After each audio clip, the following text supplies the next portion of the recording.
Welcome to the Brain Dump, where we study the psychology of success. Join us as we probe the habits, rituals, and routines of top-performing artists, entrepreneurs, authors, athletes, and more to uncover the timeless principles we can all use to take our lives to the next level.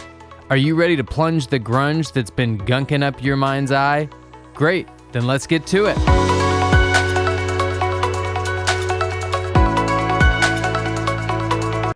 And welcome to the Brain Dump. I am your host, Anthony Vicino, joined as always by my co-host, Austin Lenny. And this is the podcast where we are going to unpack your brain. Or at least we're going to try. So thanks for joining us. This is episode number 2. If you haven't already, you're wondering what is this podcast all about, go back and check out episode number 1. Today, we're going to talk about who the heck are we? Who's Austin? Who's Anthony? Why should you even be listening to us? Maybe there's not actually a good reason to be listening to us. Maybe you just like the timbre of Austin's voice. I do personally. But who are these guys? So Austin, who is Austin at your core? I know that's such a big question. Who are you? It's good. It's all right. I'm a pontificator, so we'll be all right. You know, guys, for me, I grew up in a family that my dad was a doctor. I was pretty, as I got older, we started making more money. He had his own business, and I wasn't loving school. I was very smart. I have a recall memory, a photographic memory, but it wasn't really my bag. And when I was 17 years old, a friend's dad tapped me on the shoulder. I was at their house, and he said, "Hey, you're a different cat. Here's Rich Dad Poor Dad. I think you'll get some value out of it." And I ate up that book and kind of put that idea in my head. But when I was 17, my parents got divorced, and I moved out to the country, out to East Texas, and my whole life changed. I went from a very fancy neighborhood on a country club to the country, and everybody was wearing camo and hunting ducks. I didn't know where the hell I was. And I got in the restaurant business at 18. And if you're not familiar with the restaurant business at those times, it was very alcohol charged, drug charged. And I got introduced to cocaine and then introduced to methamphetamines. And for a while was addicted to meth and kind of messed up my life in a lot of wrong decisions and was homeless briefly and kind of kicked the hard drugs and then moved to Austin, Texas, and proceeded to work in the restaurant business, wine sales, liquor sales for 15 years, and was a functioning alcoholic for 20 years. And just in a 13-year marriage that didn't serve me. So all in this span of the last 2 years, I've got divorced, and I've been sober for 2 years as this was recording like 2 days ago. And I've lost like 65 pounds and I'm a mindset coach and an Airbnb investor and a real estate investor. So, my trials and tribulations are very well documented. If you want to go check out my podcast, I'm very open with my struggles through my life. And, a lot of what I had to deal with was my own version of who I thought I was and the bullshit stories and lies I told myself that I thought I was or thought I wasn't. And so by peeling back those layers of who I was, I've got down to a core fulfillment of the things that meet, my standards for my life. And I'm able to help other people who have been in recovery and other people in mindset coaching. And it's been a wild ride, to say the least. One of the things I appreciate about you, Austin, is that, man, you've lived a crazy life. You've had some ups, you've had some downs, and you're just so much more transparent about it than every other person I've ever met. You wear not just the wins, but you wear the losses, and you wear the losses more proudly, I think, than you even do the wins. And I think that's so refreshing and interesting because we're all struggling. We're all struggling with this narrative that we have within ourselves of like, who am I? Is this all I could be? And you really open the door for people just to step through and say like, hey, it's okay. This is a safe place to be yourself and recognize like we all win, we all fail. And I wonder though, like, how did you get to that place personally? Like, have you always been pretty open and transparent, or was this like a transformation that happened later in life? Well, I mean, I've always kind of worn my my emotions on my sleeve. It's kind of who I am. But I realized through 20 years of blaming myself for my parents' divorce and holding myself hostage in my own mess, that the reason that I was still dealing with my shit is because I kept my struggles in my closet. And when Mm, you hide them in the dark and you don't allow them to have life, they hold control over you. And so what I realized is when I started opening up and when I started being and telling people where I was coming from and feeling more comfortable about bringing it up, I started feeling lighter myself. And then I realized that when I got sober, this is really what happened to me. Really odd, because in my 20s, I had a personality that was I classify as a pecker. So I would tell people like, you should do this, you should do this. Like, I don't understand why your life's not this way. And so I stopped doing that. And when I got sober, I didn't tell anybody. And like 4 months in, I had an old friend that I used to work with in the music business text me and he said, "Hey, I'm having a baby in a month and I haven't had a drink in 3 months because of you. I'm sober because of you." And I was like, "I don't understand what you're talking about. Like, I haven't talked to you." And he said, "Well, I realized because I saw you on Instagram, if your retarded ass could do it, then I know I could." And so what I realized in that moment is in order to inspire people, you lead from the front and you lead by example. And so my question to you is if I can meet you within 2 seconds and tell you drug addict, divorce, laid off, alcoholic, but I'm sober now, if I can say that in the first minute, I've dropped down your concerns of trying to hide something from me. And people seem to have there's a warmth about me. But what they tell me all the time, my coaching clients and people I meet, there's no judgment from me whatsoever. Everybody has their own story. Everybody has their own life. We've been through some crazy stuff. And you have to understand that your judgment of somebody else's, you need to be very careful because I ask you very importantly, how are you judging yourself? Because if your personal standards are not, everybody has a great opinion about everybody else, but what are our personal standards? And I was living below my personal standards for many, many, many years. And so I'm so happy to be available to lift somebody up and save them. People ask me all the time, like, "Man, sometimes you sound angry on your podcast, like 3 minutes." And they're like, "Who are you talking to?" And I'm like, "I'm talking to my 17-year-old self. I am telling him and giving him the advice that I wish I would have had when I was 17 and 18. And maybe I wouldn't have had to gone through everything I went through. But ultimately, what I understand is the universe chose me necessary and deemed me worthy to go through all that pain. And so now I can use what I went through to help other people." And call me weird, call me very weird. The moment I decided to get separated from my wife, my first thought in my head was, man, I'm really going to be able to help people out with this that I'm living right now.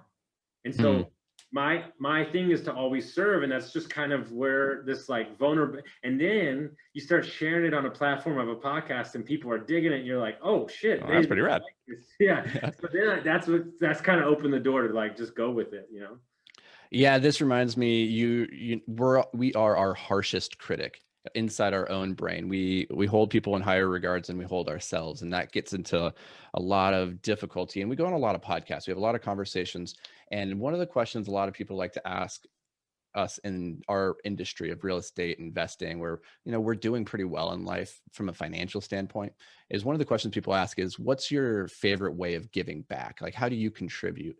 And for me, I don't like talking about like the actual whatever things that I'm doing. I think the most important thing that any of us can do, the best gift any of us can give, is giving permission for other people to be themselves. And I think the way that you do that is by first taking care of yourself, making sure that you're on solid footing so that when you reach into the well to help pull your friend out, that you're not getting pulled into. That's step one.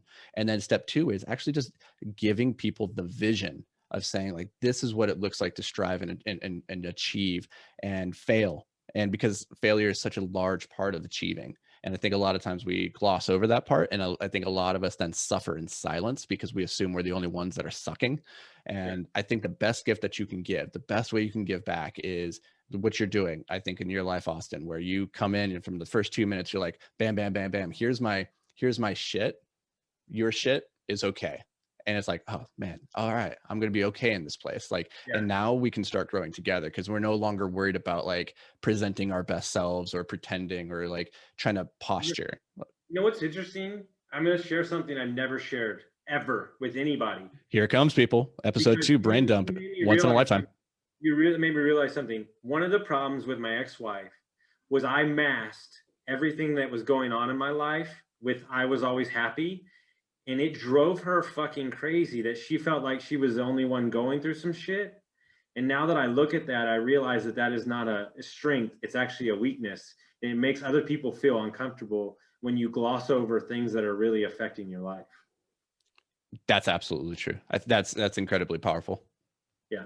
But what's interesting, and to hit on your other point, and this is very a weird concept, and I'm going to share you in the brain of my coaching and how I look at people. I have this innate ability, I don't know where it comes from, that I can spot people's talent and I can put them in a position to succeed. And so when I'm coaching you, let's say I'm coaching you, Anthony, and you come to me and you say, these are my problems. I am coaching you and speaking to you 6 months from down the road. I've already, my vision of you is fixed, healed, better, married, all the things. And so when I speak to you and I talk to you from that platform, I am pulling you. I'm pulling you to the best version of yourself. And that's how I view my coaching. I'm not talking to you as the person that came to me broken. I'm talking to you as the fixed version of yourself because I can see it and I vision it out. And I'd love to hear your responses. If there's a belief in what I'm bringing to them that they can almost see and cling on to, I'd be curious to hear what you think about that. Oh, yeah, I love this. This gets to the idea that leadership is giving people a vision for who they could be and then helping them get there. Because a lot of times we don't have the ability to see, beyond our own horizon. We can only see so far in front of us. And leadership sometimes is just that guy is up on a ladder. So he just has a longer view of the horizon and he can point to it and say, hey, man, you have the capacity to be this. And for a lot of people that have never heard that, because everybody's always more concerned generally about posturing and status and like making sure that they're perceived in the highest light possible, that they're not really worried or concerned with engaging with the other person across from them and saying, I see you as you are and what you could be. And when you get to that point, because it can take a while for relationships to evolve to a place where both sides are receptive to that feedback, because it can be hard and it's scary. And there's a lot of self-sabotage that can come in, I think, when people start to say like, hey, you could be great. And it's like, I've always thought I could be great, but man, that's scary. It's really scary to actually set forth on that. And maybe just being great is not even, it's not even this glorified thing in society. It's just being a little bit better than what you are right now. And for a lot of people, like wherever you're at, like it can be hard to set your sights at the top of the mountain. And sometimes just having somebody come along and say, hey, let's take the next step we can do. I have an amazing friend and a doctor who coaches women called, her name is Carolyn Colleen. And she told me something on my podcast that forever changed my life. And if you're ever out there, you have a coach or just something to cling on to.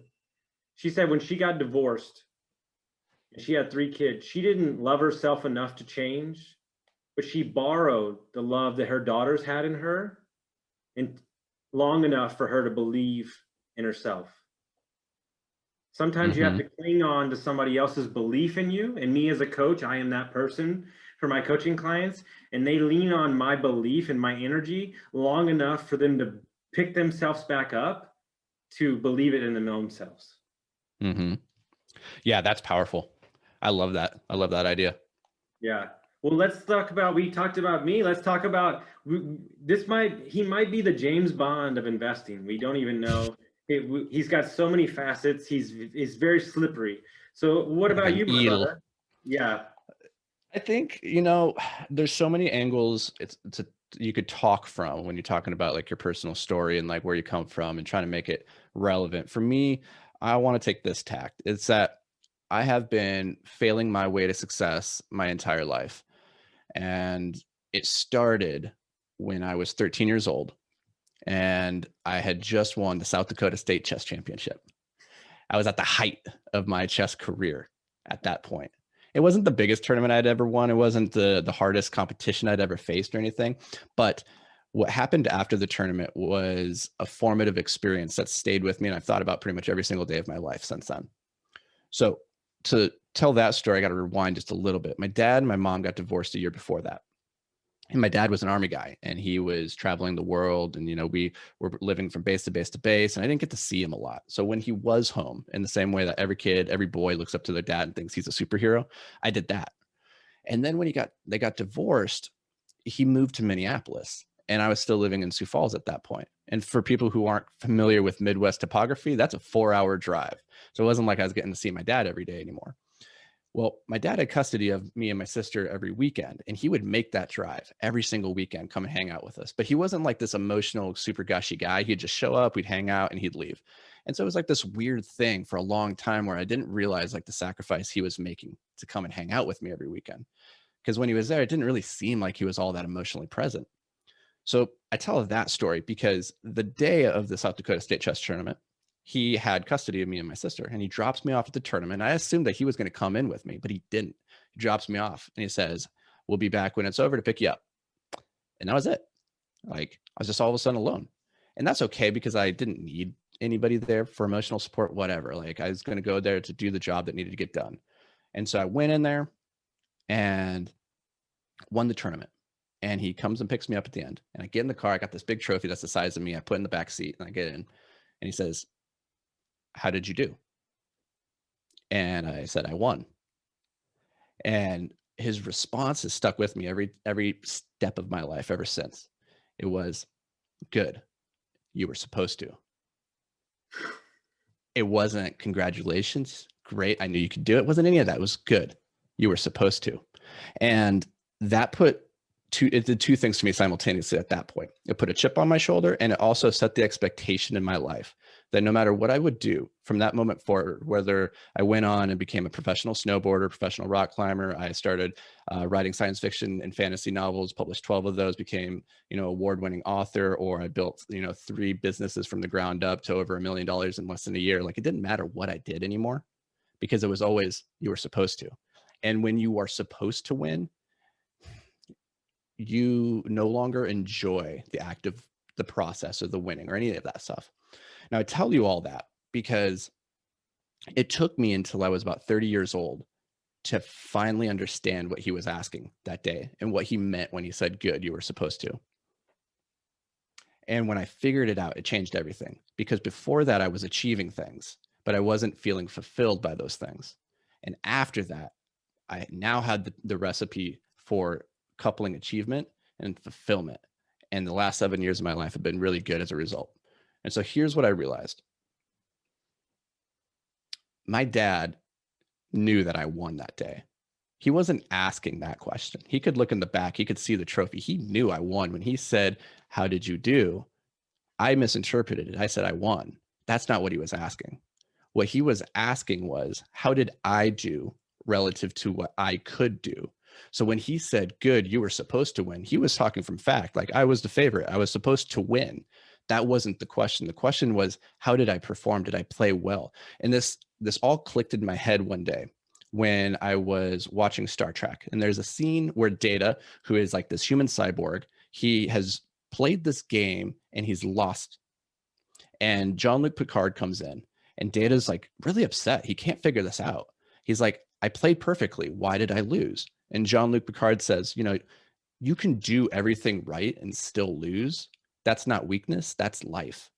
And that was the moment in my life where I started to look at it and realize, okay, this isn't about the outcome, because you can play your best and still lose, and you can play poorly and win. It doesn't matter, right? So the pleasure and the fulfillment has to come from the process. And that's when it all started changing, because no longer was it about winning that tournament or building that business. Now it was about, okay, what's the process, the practice? Can I find enjoyment and fulfillment in the day-to-day grind? And once I started doing that, life started getting good. And as a result, I started building businesses that were more fun, because now they have impact. It's not just about doing the thing because I'm supposed to be doing the thing. And that's how I've gotten to where I am now, like a lifelong student of the mind and psychology, because a lot of that, honestly, was trying to, for so long, unpack and find meaning in that conversation that, like, I could see had just set me on this trajectory. And it was in rephrasing that pivotal moment. For so long, it was just something that I had taken as being like this real big negative, and I turned it into a strength. And ever since then, it's been very good. Wow. There was a lot there. So the question that you have to ask yourself, sitting from this vantage point and unpacking that whole story, is there any aspect of who you are and who you stand as you talk today that would change the trajectory that that conversation did for your life? Or is there a meaning behind the journey to get to where we are today? I think you can't change anything without changing everything, right? If you, for you, like, would you go back and undo like your meth addiction or your drinking or like your marriage? Like, would you go and undo those things? Because then you got, if you answer yes, then you have to be okay with the possibility that you would not be you now, and that you would in fact be a much different person. And you might not like that person as much as you like this person. Boom. I mean, that's everything, right? Because, but here's the thing, when I look at the vein, if there's a vein in your story and my story, where I see the victory or the fulfillment shift in the views that we look at our life, is because that both me, you and I, to an extent, have made peace with the journey and saw the value of said journey, instead of, walk back to the victim role and this happened to me, this should have happened this way, because everything is happening for us, not to us, right? I think that's where I see where you can get above your skis and really create that momentum that me and you are both on, because we see the outcome of the journey. Yeah. And here's the crazy thing. Let's think about this. You asked a question, would you go back and change it? Or like, if you could, and like, I kind of pose that back at you, but let's think about this for a second. Let's say you did want to go back and change your life because you don't like who you are right now, right? Like, for whatever reason, you're like, fuck, the alternative can't be any worse than this. Like, let's go back in there and change that because surely I'd be a better person. Okay, fine. You can't do that because, sorry, time doesn't work that way. Can't go back. Can only go forward. But what you can do is you can start making changes now, so that tomorrow you're the different person than you were today. And the day after that, you were a different person than the day before. Right. And so you do have the ability to start changing. If you don't like who you are right now, don't look to the past and say, I wish I could change that. Look to the future and say, what am I going to do different? Well, it's what my big thing, my rail against, because I went through 15 therapists. The difference between a coach and a therapist is the coach points out everything that's right with you and pushes forward, and the therapist wants you to keep looking back. And you can't change the fucking past, guys. I can't go back and talk about what I've never talked about, how I drove that car one night and I didn't die and I should have fucking died. And I woke up that morning and thought, man, that was really stupid. And yet I still kept drinking. I can't change that. But I can look back on it now and know that there's people in my life that didn't make it out. And I did. And so I'm so goddamn thankful that I'm healthy and happy, that I can go save other people. And here's the scary thing. You know what they say about me? You know why they say they love me? It might be my red beard. I don't know what it is. They said that we know that whether it's in Antarctica on a fucking rhino in 9 billion fireballs, Austin is going to stand in the fire with me and pull me the fuck out of my misery. Here's the kicker, if you're willing to fight for yourself. I cannot fight for you. I'm only one person, but if you want to fight with me, I am here to save you. But you have to stop being a victim, and you have to understand that everything is happening to you for a reason, and the motherfucking universe is undefeated. And the more that you fight it and force it, the more that you will get pain and misery, and understand that everything is a gift, and we have to see it from that vantage point, because I am willing to offer up my services and help and introduce you to people, but there needs to be an element of, like, I want to fight for myself. This reminds me, we were talking the other day about Coach Burt, right? And his phrase, I can't help you until you commit, but once you do, I won't let you fail. Right? It's like some powerful stuff right there. Yeah. That's the type of line that when you hear it, it feels like it's a 30-pound weight on your chest because it makes everything seem right in the world. Mhm. I can't help you till you commit, but once you commit, I won't let you fail. Like Mhm. the beauty in that simple 7 words or 8 words or whatever is so powerful on so many levels because that man studies words. Like he literally studies words. And so we have to ask ourselves, like, what statement or what human or what love or what belief can we hang on to that we have to believe inside of us that there's better. We have to believe that. Like we have to. Like it's Mhm. not when you start believing it, whether you borrow it or it's yours, you can start changing. And that's all we're talking about here, guys. Yeah, and I think that's maybe the best place that we can wrap this up. But before we do, we got to give you guys at home something tactical. And that is this. I want you to take that idea. I can't help you until you commit, but once you do, I won't let you fail. Ask yourself, sit down this week and ask yourself, what is it that I'm committing to? Because one way or the other, you're committing to something, whether that's committing to a better life or committing to staying where you're at or getting worse, like whatever. Like you're committing to something, whether consciously or subconsciously. Let's drag that out into the light, because as Austin pointed out, like skeletons in the dark have all the power, but once they're in the light, you recognize them for what they are. They're just little bony things. They don't have any muscles. They don't have any sinew. They can't hurt you. But once they're in the closet, it's still very, very scary. So let's bring them out. Let's figure out what is that thing that you're committing to.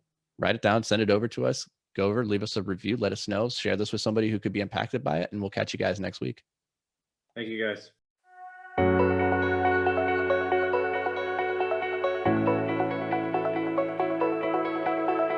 Thanks for joining us here at the Brain Dump.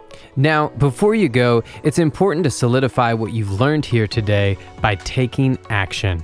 If all you do is listen, then you're only going to retain a small amount of the information you consumed here today. So take a quick moment to really lock in any key insights, tidbits, or pieces of wisdom that you want to carry with you into the future.